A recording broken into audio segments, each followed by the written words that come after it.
শুধু বলতে চাই যে ইনশাল্লাহ আমরা মনে করি যে আজকে যে ষড়যন্ত্র চক্রান্ত যে হারানো গণতন্ত্রকে ফিরিয়ে আনার জন্য আমরা 17 বছরে এত ত্যাগ জেল জুলুম হুলিয়া নির্যাতন ভোগ করেছি।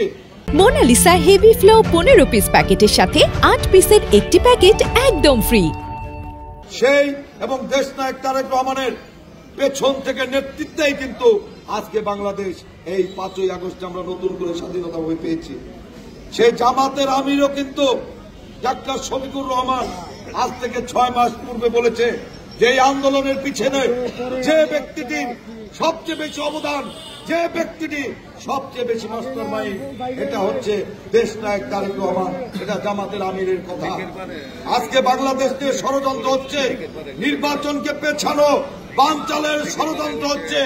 আমরা মনে করি যে আজকে যারা এত আস্ফালন দেখাচ্ছেন, এত বড় বড় কথা বলছেন, জাতীয় নেতাদের সম্বন্ধে বেয়াদবিমূলক আচরণ করছেন, তাদের জন্য টাঙ্গাইল জেলা কৃষক দলে যথেষ্ট।